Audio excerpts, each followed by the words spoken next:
We're culminating today with Amanda Milius. Everything's happening now.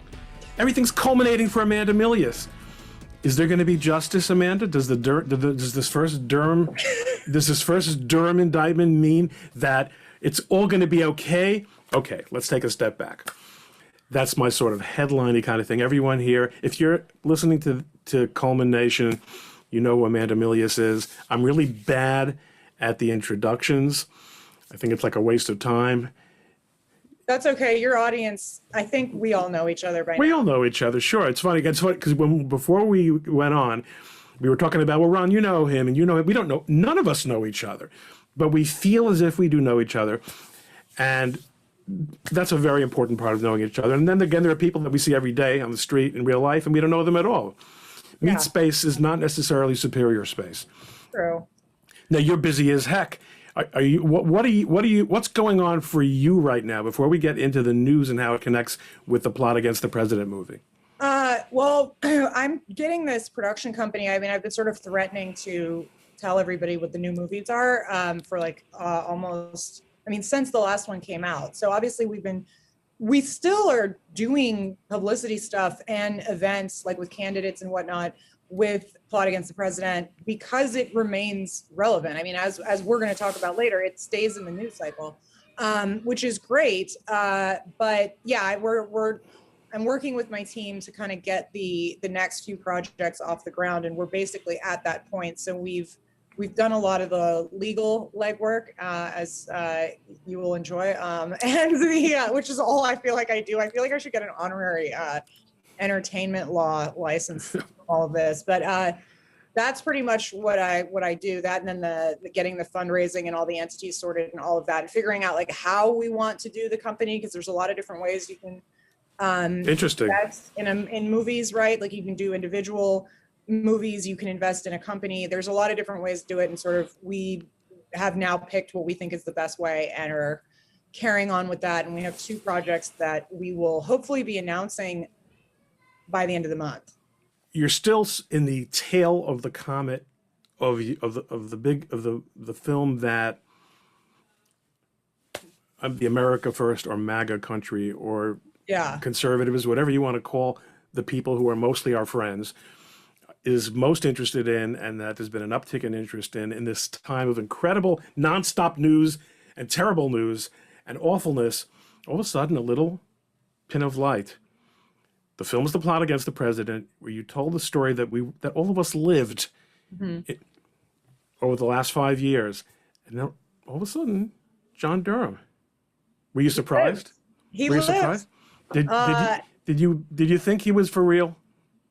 Did you doubt it? I doubted it, and I don't really know entirely where I stand on it. But the thing is that people that are way smarter than I am, namely Devin Nunes and Kash Patel, who I spend a lot of time with because they've been good enough to continue to support the movie and do events. I do events with them all the time.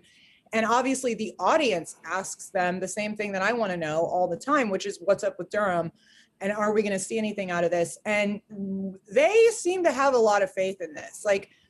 And I'm a little bit more like our usual audience, where I'm a little bit more antsy about it. And I'm pretty black-pilled, so I don't think we'll ever have justice for anything. I think we live in a post-law world. I hate to say this to a lawyer, but the courts aren't going to save us, and I feel like I've said that myself many times. Yeah, we're on the same page with that. But I'm probably not as, my pill's probably not as black as yours, because there are a couple of points that have always bugged me. Barr didn't seem to me to be, the villain that so many of our friends think he is, because I have no trouble understanding why at the end of 2020 he might have not wanted any more of what the hell was going on in Washington and in the White House. But he appointed Durham a special counsel and to a large extent insulated him from the political process.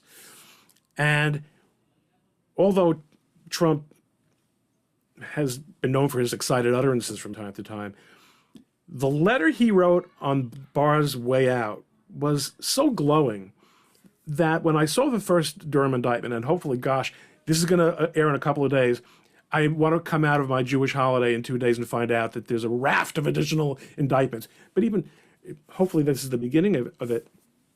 I said, if Barr sat down with Trump and said, listen, I'm not going to save this election for you. It's simply, the system can't handle it. But I will tell you, John Durham's doing incredible work. He knows what happened. He's been reporting to me. It's going to take a long time, Mr. President, but et cetera, et cetera. That would make sense to me, because why didn't Trump kick him, give him a kick on the way out? Yeah, I mean, this is so Nunes's take is that, and so it's and Cash as well. I mean, Cash has a ton of familiarity with DOJ. I mean, remember, he is the guy. So they both feel very confident that the fact that it's been going on for this long and there have been absolutely no leaks. I just read Technofog's bringing that point up. Now, that's an old Brian Cates point, for what it's worth. All four of those entities, right, if you've got Brian Cates, Technofog, Nunes, and Cash are saying that that's a really good sign, I'm pretty inclined to believe it. And the other thing is, I won't get into who, but of that kind of crowd, folks were saying, actually, it would be great if it took even a little bit longer to get to the next shoes that are going to drop.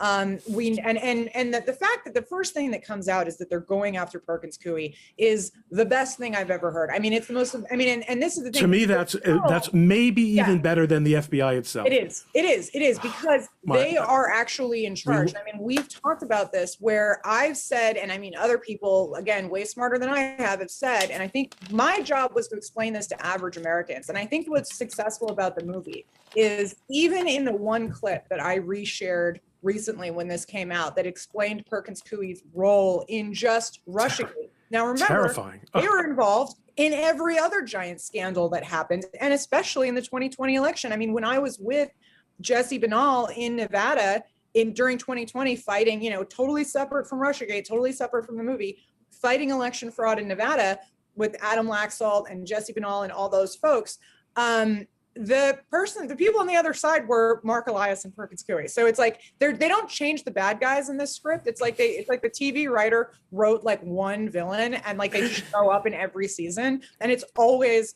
Mark Elias and Perkins Coie. The fact that he left the firm, I'm curious to see what he thinks about that. But it means that this is a real thing. So this alone, like that is just such an amazing, going after Sussman is an amazing sign, and I think it's a really, really good sign. And the fact that it hasn't happened quickly, I am told by people I really believe that this is a good sign, and that it should actually take longer would be even better. Yeah, so Shipwreck Crew, another one of those people who people are so angry. Listen, I fight with him, but I mean that's because I don't like how he talks to Julie Kelly. Right, but, those two, and it's crazy. I've seen Julie. Like I'm not. I love Julie. Julie's great, but people have to be a little bit. You have to. So one thing I will tell you, Amanda, you can use this. You can say it anytime. Ron Coleman says, they'll say who? No, the old guy with the beard. From any legal case, civil, criminal, any complex case, unless and until you have the Redweld, the file, with everything in it. Of course, those are all virtual now, but you don't really know. Right. And I'm always reluctant, and there's a whole law Twitter thing where they dump, a bunch of people who are almost all anonymous, and virtually none of them actually practice law. Very few of them have ever practiced law on an accomplished level, but they second guess other people and their work. And listen, it's a free country, you can do that, but you have to really be careful if you don't really know. Now, the sad thing about the Mueller investigation was that he was in charge of it, and he never really knew.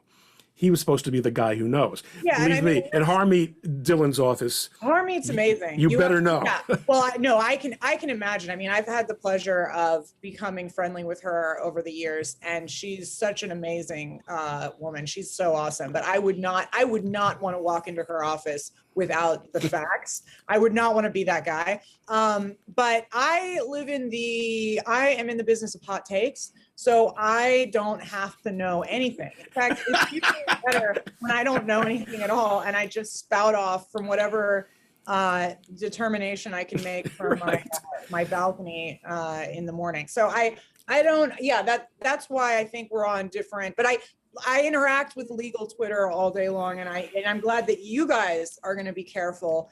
I only have to be careful once I actually put it in a movie, and then I really rely on not just legal Twitter, but legal, and that's it's an important thing. And I mean, look, I make fun of it, but at the end of the day, this is an important thing. Our side has to be perfect, and I say this all the time, and it does go back to when I made this movie and why it worked. Why, in some ways, I was able to strong arm it to stay on the very big platforms, and it didn't get canceled. Yes. Oh, so because tell me about that. It's irrefutable. I mean, that's the thing, is that I had to sit down. I've talked about this a couple other times where I'm like, look, this isn't the interesting part of filmmaking. This is not the part that anybody likes. I didn't like it. Like, I didn't want to be on the phone 6 hours a day. You mean the vetting process?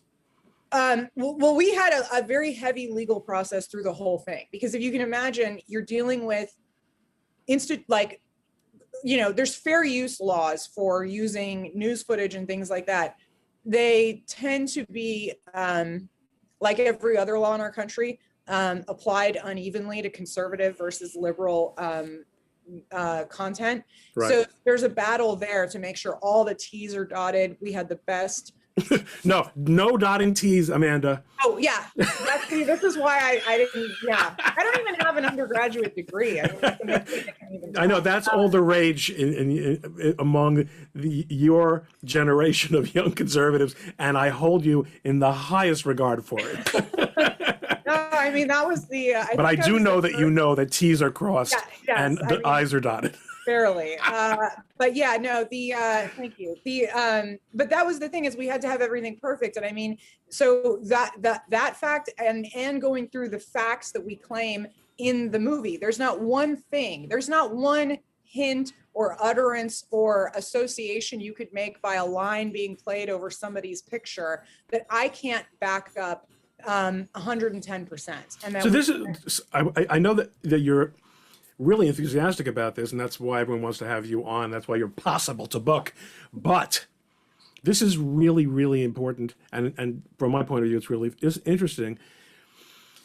You had a vetting process. You had, in other words, a heavy legal hand where everything should be able to be backed up, so that you don't get canceled on the pretext of she violated fair use. And this is so it's fascinating to me, because I have a number of clients. Some of them are pro bono. Some of them are people who pay me, who are constantly having their stuff yanked down off YouTube or otherwise.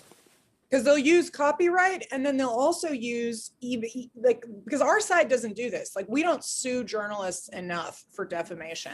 We should do it all day long. I try. But that's also it. It's both, your trickery with movies and licensing and purchasing of content and footage and images and all that stuff. Also, you've got the just the facts that you're presenting. Like, even though I'm not a journalist, obviously, like, if you make a movie about something, like if I make a movie about you and everything I say is untrue, you should be able to sue me. Like, I'm not in that position, because every single thing, we didn't put anything out that isn't completely locked up. And our side, and I mean, I could have gone a lot further. I would have liked to go on a lot further. I have a lot further than what we present, even in my own opinion, and I feel like can be backed up pretty well. But I purposely was conservative with a small c about it, because our side has to be perfect. I mean, this is one of the things that drove me nuts. And we, circling back around to the time period we're talking about, when, Barr kind of had enough with everything that was going on in DC, and a lot of legal world did. And it was because the legal meltdown that happened around the election, and there was there were a lot of folks that were sort of flailing about and to no fault of their own.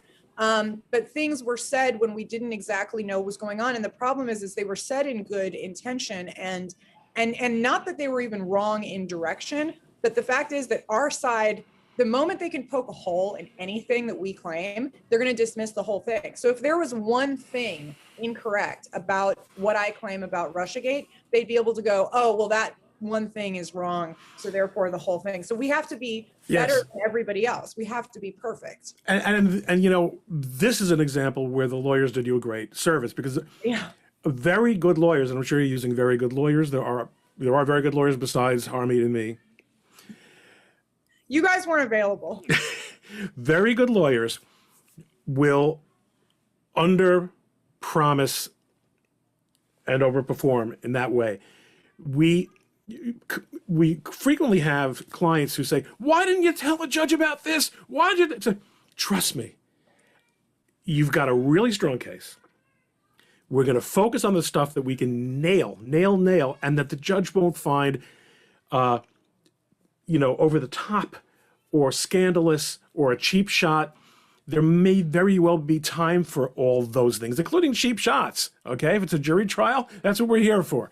But let's do it straight and narrow, and very frequently clients, and you're a sophisticated person, so this wouldn't be you, as you've just demonstrated by it. Because you explained the logic of it. The logic of it is be defensible. It's not fair that the other side gets away with murder, but that's the world we're living in. Exactly, and this is the whole thing. And I say this about so many issues where it's like you still have, even after all of this evidence and time to show us that we live in this unfair world, of conservatives being like, well, I should be able to do this. I should be able to live like this. And the other side does it and they get away with it. I mean, even look at the riots, for example, where they're like, we just watched BLM burn down every city in America for an entire summer. What do you mean I can't protest at the Capitol? And you're like, yeah, we live by a different set of rules. It's like, I don't know how to tell people any stronger. Like, we're not in the good part of the movie. Like, we're in the part of the movie where like the fascist empire is winning. So you're not operate like you're living in the fascist empire, because you are. Like, and by the way, also, there are two sides of it. One of them is, yes, I'm constantly answering, and our friend Cat Turd, this is one of his obsessions. Wisdom.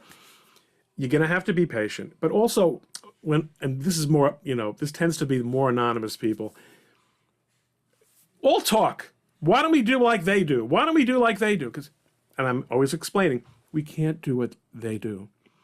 They've got the system. They have the state, they have the media, they have academia, they have the emotion, because they have organization. I mean, we can't, again, not to go totally off topic, but like they had the ability to get their entire side, every elected official, every person on television, their entire side amped up to impeach the president over a phone call that was perfectly legal. And we have Afghanistan playing out in color TV every night with murdering children and other atrocities happening live on television. And we can't get anything. We can't even get a single scalp out of that. We can't even get someone to go into hiding about that. We can't even get someone to act like something bad happened. I mean, we're so in an unequal place that it's like, I don't. So you navigated this. So you didn't only manage to not get. Actually, I do remember that they pulled your trailer down off YouTube for 10 minutes or something. No. I was following it. We released the trailer. What was great, we released the trailer on the Hollywood Reporter, because there actually are some very good, fair people there. Yeah. Interestingly, the only note I'm going to give you here, because it's going to come back in the future, hopefully next year. Remember, Hollywood Reporter is the one that wrote that published the real story of what happened with the Sony hack that was supposedly North Korea. And so they actually had run-ins with certain figures in the feds that are similar to people that we are very familiar with, is all I'm going to say. But anyways, so I'll just plant a little seed. But Can that just be my seed? Yeah, So no, we'll I say, haven't told anybody else. okay, it'll be Yeah. I said this on Ron Coleman's podcast because then I'll Yes. just blow up. And that's what I so done. Not with me. Good luck. I hope you're not depending on that. But no. So we put the trailer out on the Hollywood Reporter, which is not a site that is not used to putting out trailers. That's what they do for a living. So it crashed their site when we put the trailer up. That's how many people that don't normally click on Hollywood trailers went to the website to see our trailer from our little one movie production company, like not some big thing. So that was a sign that this was going to go well. Then when we came time to release it, Amazon was the first large platform we were releasing it on. And Amazon functions in a different way than most of these other platforms do. You don't have to have an exclusive deal with them, or at least this was the arrangement before our movie came out. So they actually held the movie. Usually it takes 4 days between the time when the distributor or the aggregator, whoever you hire kind of to distribute your movie or who takes on your movie, puts it out. Ours, they held for an extended content review, which no one had ever heard of. The guy that we worked with had like 350 titles on Amazon. He'd never seen that happen once. So they held it for 12 days. We went back to the Hollywood Reporter, told them the story. They published a story, went to Amazon for comments saying, what happened? What's going on with this? And then the next, 2 hours later, it comes out on Amazon. And we had already released it on some Patriot channels, My Movies Plus, and I think we had it on Vimeo and Special Project, a couple others. Now we have it on Rockfin and iTunes as well. But so basically, like, they held it, which was crazy until the press started weighing in. And then as soon as they released it, it became their #1 documentary and stayed that way for the rest of the year.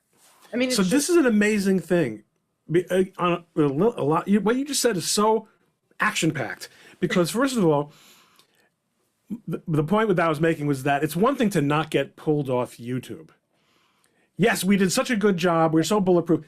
But to actually get distribution from them, through them, you're doing something very, very right.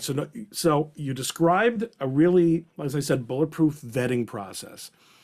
And of course, their extended content review was bullshit. We know that. Yes. You know what they were doing? That extended content review, I'm willing to bet you, they were looking for something, for some reason, for some copyright infringement or something that was not political that they could put on it. My opinion is the extended content review, they were looking for you to get tired and go away. Yeah.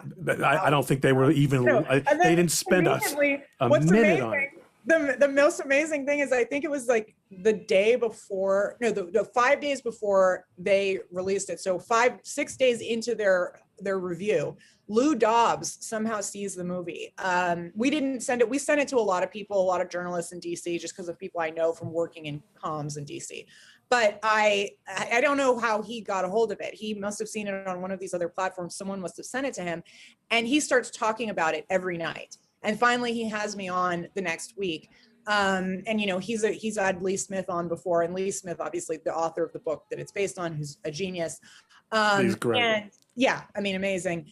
And so it was just amazing that they were holding it up, and all of a sudden it like explodes in right-wing media, and it's just got like so much attention that there was nothing. I mean, it was the perfect lineup, really. And then I think right after it came out, right after Amazon went up, then the president tweeted it, and then it was just like a nuclear bomb.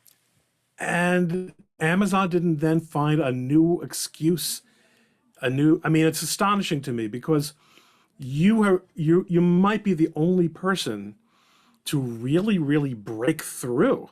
Well, that should be my job. I mean, the thing is I feel like I have no other gift to give, because that's if I can't do that, then I shouldn't. Aren't you kind to animals? I'm sure you're kind to animals. I just know that about you. I am kind to animals and small children. Like most small children. And, yeah.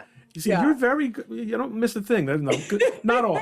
I always say, if they're not carrying my award-winning DNA, I really have virtually no use for them whatsoever. I have you to relate. say, I feel a little similar to that, but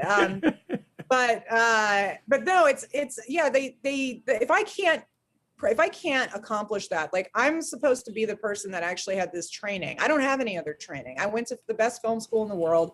I have a master's degree in producing and directing. Was that UCLA? USC. That's what I meant. That's what I meant. No, I actually didn't mean that because sir. no, because I once attended an event at USC, and that's actually what hit me. Yes, I would never. I'm a New York guy. It's all. I know it's funny because like most people, I actually don't care. Most people would freak out, but it's like the biggest scandal ever that my brother went to UCLA because my family is like 4th generation USC, and this is like a big deal, in our It's such a nice place.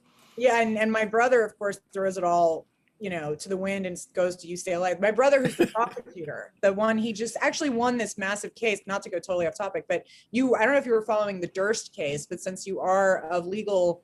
A little bit, yeah.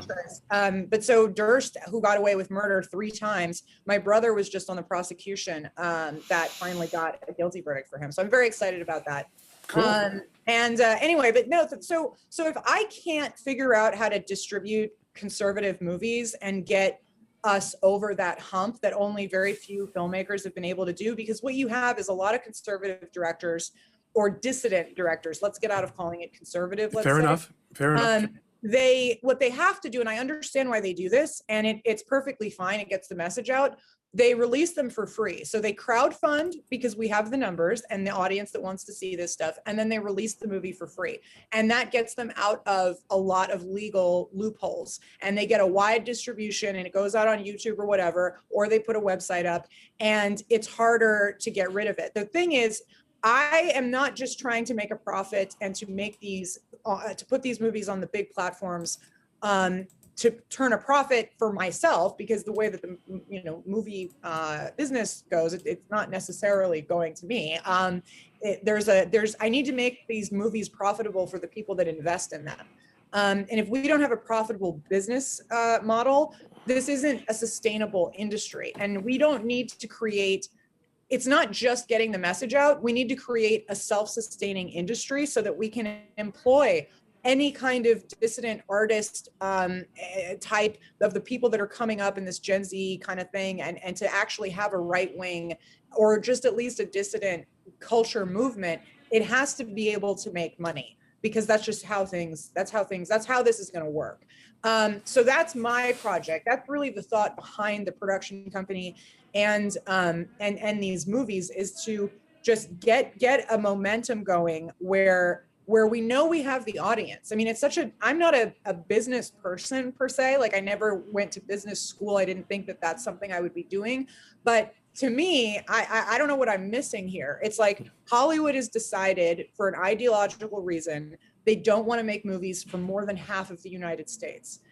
I am coming along and seeing not just political documentaries, but every type of movie or TV show or content imaginable. They have left everything on the table.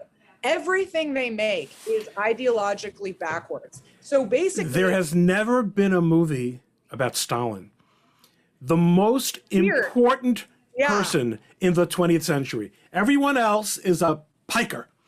Yeah. This guy, completely the man of the century, the wicked, evil man of the century, not just because he killed tens of millions of people. Yeah. Everything. He ruled. That's not it. Who would want a screenplay about that? I bet my dad probably has one, but that would be insane.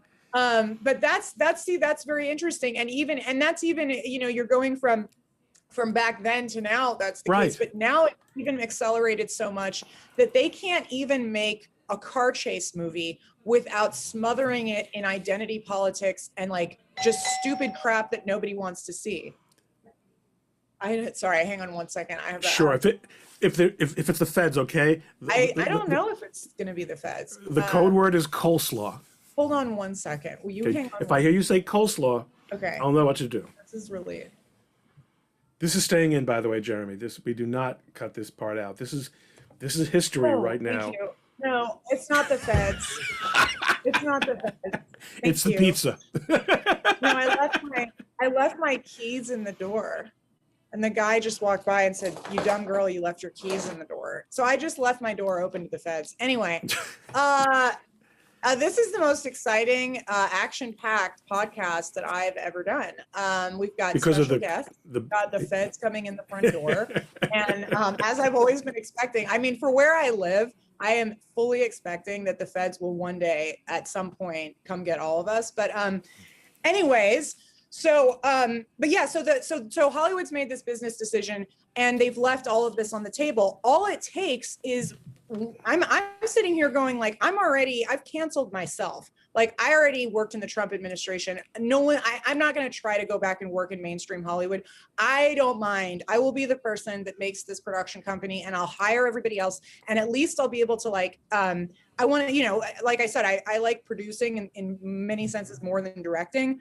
And so I think there's a lot of up and coming dissident conservative directors that I'd like to work with and get as many projects going as possible. And to me, I just see this market, like if what happened with Plot Against the President is at all repeatable, like that's an amazing thing, because basically like what happened when the Hollywood Reporter site crashed, that was the real message to me, right? All of those people that never click on that site had something they wanted to see. And so I'm like, okay, I'll make movies for them. If Hollywood just wants to make movies for the rest of the globalist world of this like sort of non-culture, the globalist culture, where it's like, they put out like certain action, and I don't have a problem with action movies, but they put on action movies that are like boiled down to the easiest common denominator, that have no cultural specificity and are just like these bland movies. The main thing, movies are basically, they just take comic books, right? Yeah, and look, there's nothing wrong with comic books. My dad, when he did Conan the Barbarian, it had the most heart of any movie I think he did. But that was also he was true to the character, right. And also that was groundbreaking. That was groundbreaking. It wasn't like they just churn them out now. By the way, I haven't been in a movie theater in 30 years. The difference, well. You got to come to, we've had a lot of people come down to these screenings we've been doing and getting people back in the movie theaters, because I'm very fond of movie theaters. I'm not of this mind that I think streaming alone will be okay. I want to get us back in theaters, so I think that's what I've come to realize is I'm like, this is too easy. Like it's too easy. So let me stop you. Like, what am I keep doing that. So my question is, do you really believe it could happen again? Don't they notice what you notice, and don't they realize you're a threat to them? Because managing the message, tell me. I'm waiting for that. That's what I mean. You don't see, you don't hear, no. The only thing, okay. So we had one repercussion, let's say. So Amazon changed their rules after our movie. They will no longer accept documentaries that are unsolicited, meaning that you don't have a prearranged deal with them, which is how we got the movie on Amazon. Because Amazon is basically for distributors and aggregators, it's basically like YouTube. Like they can just put up whatever they want. Like you can make a student film and get it on the back of Amazon. No one's going to see it. But you know what I mean? We had a special situation because our audience was already looking for what we have, because we have our own network. Because they forced us into our own internet ghettos, which is what I think Matt Drudge said like 4 or 5 years ago. He coined that term. Don't let them put you in their internet ghettos. They have done that, but because of that, we have our own. On our side, we have our own network, and because of that, we were able to generate this interest. And I still think we can do that. And granted, I say that knowing that they can ban everybody at any moment. And there's going to be bumps in the road. This is not like a perfect situation, and the distribution model is the most flawed thing. I just don't see it as an industry-ending problem. I think that we're going to figure it out over the next few years. I don't want to be in the distribution business, but there's a lot of people that I talk to very frequently that are working on this problem for conservatives. And I don't know, people are working on things, whether that's I hate to call it this, but like a right-wing Netflix, right? Where all of the movies, all of our content can go to one place. And I don't know what which one of those will win out, but whatever it is, there's going to be a solution, and that's going to be great. In the meantime, I am still interested in always being on the largest platform possible, because it's also important to not just preach to the choir. Like, I don't want to just make movies for you and me. You and I already know what we know. Like, I don't need to like convince the rest of the Trump administration that we weren't subverted by Russia. I need to convince the rest of America of that. So it's important to be where mom and dad are watching TV and movies, and frankly, where kids are watching stuff, where, you know, we've got to be where the majority of people are at. So, I mean, it's a challenge, but like, yeah. So for example, Amazon got rid of this ability. So now if I wanted to put Plot Against the President on Amazon now, never be able to happen, because they won't take documentaries from people they don't know, that they haven't made this arrangement with and pre-vetted. They'll take dramas. So, and it's clear to you that even though you've made them a ton of money, huh? No, well, that's what's crazy, is that you would think, so when people tell you, oh, Hollywood's not ideological, they just care about what makes money, that doesn't make any sense, because if I'm Amazon and this little movie that was made for under $1 million comes out and is suddenly skyrockets, breaks the algorithm, right? Because you know they don't want the picture of Donald Trump coming on the front of everybody's like For You page on Amazon. Breaks the algorithm, breaks all these records, shoots like skyrockets. If I'm Amazon, I'm reaching out to me. I'm reaching out and saying, what do you have in the pipeline? What, like, this is amazing. Clearly you've reached an audience that we haven't, you know, that's tapped into this. You know, what's your next project? Let's make it an Amazon exclusive. And that's never going to, that's clear to you, that's not going to happen. Yeah, I don't know if they can't find my number, but I did not get that call. That is not something I anticipate getting. So, I mean, so you really have just hit on something that I'm always asking guests, depending on what their line of work is. Everything, you know, I was an economics major. I did finish college, after all, back when that was the thing to do. I mean, I tried. We were taught that ultimately the market will, you know, that there shouldn't be this kind of ideological discrimination, because it's a perfect market and information wants to be free. And your side of the, but like I said, there's no better movie than the Stalin movie, and yet no one will make the Stalin movie. No one will even depict Stalin in a motion picture. I guess they made the death of Stalin overseas. I think that was in the UK, wasn't it? Yeah. Or was it in Russia? Whatever it wasn't in Hollywood. Do you think, so I mean, Amazon is kind of a funny, so I mean, what's coming? Good and bad, right? So yeah, that isn't, so the bad part is I'm not being given this easier path that most filmmakers who had a breakaway hit on, or producers had a breakaway hit on Amazon would be given, where you'd be like, oh, what's your next project? Oh, I have a competing meeting with Netflix. They want it too, like blah, blah, blah. That's not going to happen. The problem you don't have. I'm going to get all the money, because, I mean, or like at least my investors are going to get all, because like this is an entire audience, half of the country, that they don't want to make movies for. So like I could sell my movie at a lemonade stand and it's going to outsell their garbage to my audience. Now they might be able to sell their crap and make, and look, they make $200 million or more movies that they sell in every single country, and it doesn't matter if anybody in America goes to see it. But that's been their business model for about 15 years or so. I mean, people just haven't been paying attention. They don't need us. Sports leagues also. Yeah, so if myself, if Dinesh, if you know, people like Lauren Southern, the guys that made Hoaxed, you know, all of the folks that are doing all the Ron Coleman clients. All the Ron Coleman clients are. I feel like we need to have that relationship so that I can be in this club. Just don't stay out of trouble, and you won't need it. Stay out of trouble. Okay. So all of these folks, and I'm missing a million. There's so many now, which is great. But so if that's who's making the market share of the content for this whole side of the United States, which I do believe is a majority, because I don't even think my movie is particularly partisan. I think it's actually very appealing to people that are independent, and it's been, I've gotten a lot of really good feedback from a lot of Democrats as well. it's like, well, then fine, then I'm fine with that world, because also, I mean, I sell globally too. We're about to finish. I've threatened this a million times, too. We're about to finish tying up our international deal. Our movie is very popular in. People are waiting to do a bunch of stuff on it in Japan, in Brazil. I just knew you were going to say Japan. Because they just seem to be open to learning about stuff. Trump. And they loved Trump. They love Trump, like love him.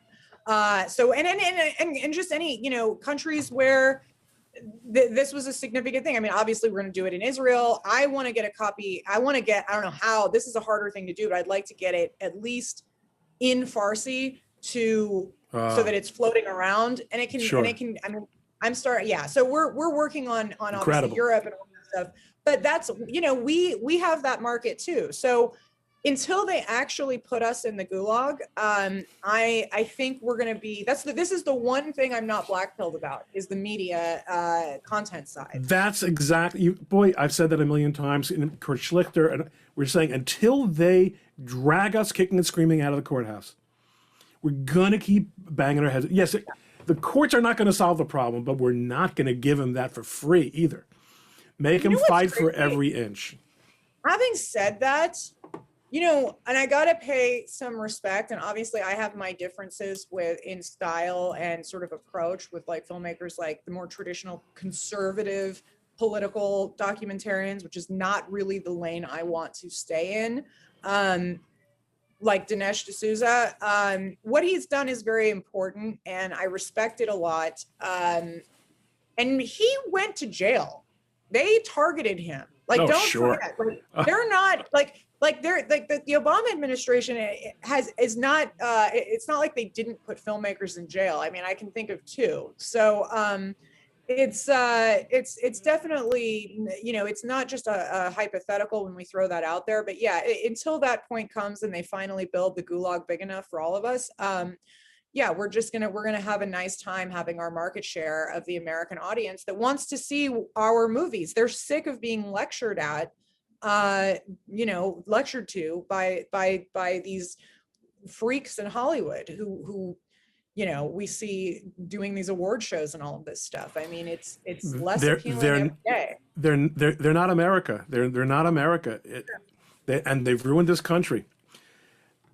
Amanda, fantastic talking to you. This is by far the most interesting interview I've done today.